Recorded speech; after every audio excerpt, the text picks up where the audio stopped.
I still remember that day a number of years ago. I was taking my first day off in 10 days, and I had said no to every social commitment, said no to everything. I just said yes to myself, my time with my wife, time with God. And I was waking up on that Saturday morning ready and eager to be able to make the most out of that day, and found myself in that moment being unable to leave the bed. I spent the entire morning in bed on my phone, well into the early afternoon, well into the rest of the day, until finally, out of both anxiety and a sense of shame, I threw myself into a day that I already knew deep down that I'd wasted. Problem is I didn't know how to change. I didn't know what I really needed. See, if I'd been honest with myself on that day and all the days that I'd experienced that, because it wasn't just one day, it was many. If I'd been honest with myself on any single one of those days, I would have admitted to myself that I was burned out. And perhaps it's exactly where you find yourself right now.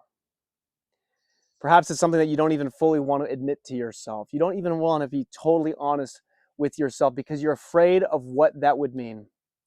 You're afraid of the changes you'd have to make. You're afraid of the changes to your lifestyle, to your priorities, to your time.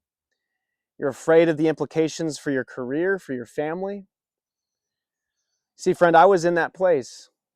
I was afraid to admit that I needed help. I was afraid to admit that I needed restoring, but I didn't even know fully what I was looking for. See, conventionally, we believe burnout is a matter of rest. We think that if we rest enough, we get unburned out, that we can get back to life, that if we continue to strive, continue to work, and continue to take the days off when we can find them, that we'll be okay and that we'll be able to get out of this stretch. The problem is, friend, is that burnout is fundamentally not a matter of resting enough. Recovery from burnout is rediscovering and having your identity restored. Burnout is fundamentally a loss of your sense of self. It's a loss of yourself to work, and you begin to understand yourself only in the output that you have, only in the results that you have, only in what you do rather than who you are. See, I believe that burnout is a sacred moment of discovery. And it's a sacred moment of surrendering your earned identity for your God-given one.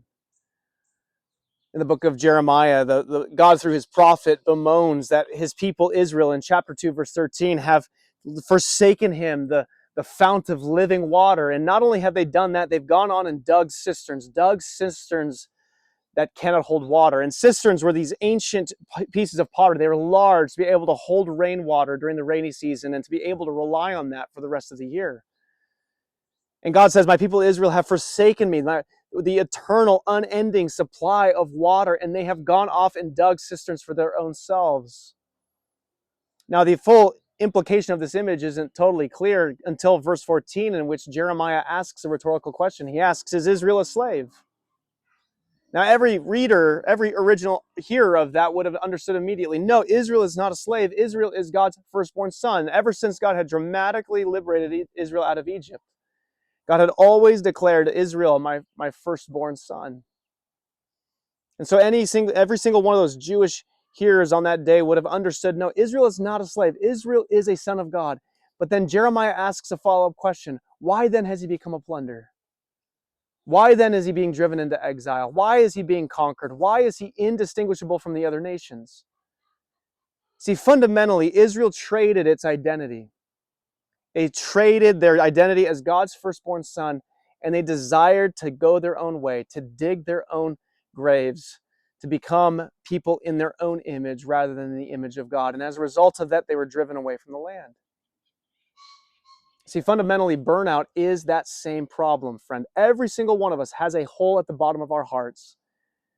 It doesn't matter how much you fill that jar with, that hole will continue to leak. That's why you cannot rest your way out of burnout. That is why you cannot restore your own selves. You have to be bound up in something bigger. You have to have the hole in your heart sealed up by a bigger covenant.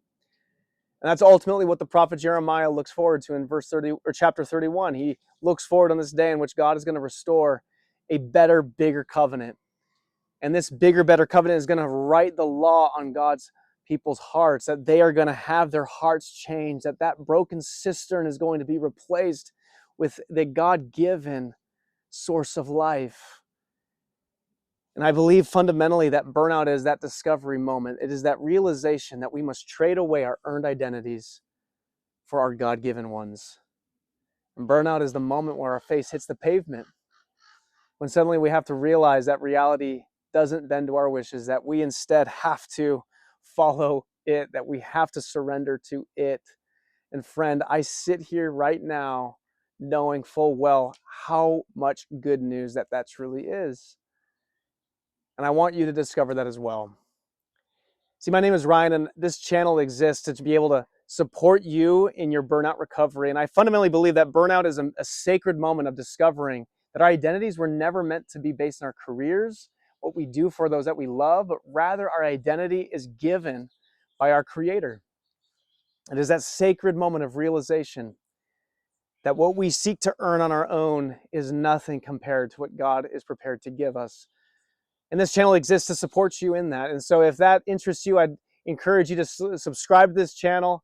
That I also have in the caption a 72-hour recovery resource, burnout recovery resource, in which it plots out the next 72 hours of what you could do to get started on your burnout recovery. And I would also love to connect with you more deeply. And I'd love to actually connect with you over a phone call. If you are interested in something like that, you can schedule one below. I want to support you. I want to start a relationship together, that we would be able to discover what it is that's actually driving you, driving your sense of calling to be used against the life that God has designed for you to live. And so, friend, I want to support you. I want to bless you. And I hope and pray that this video finds you well and that this is the beginning of something new in your life. Blessings.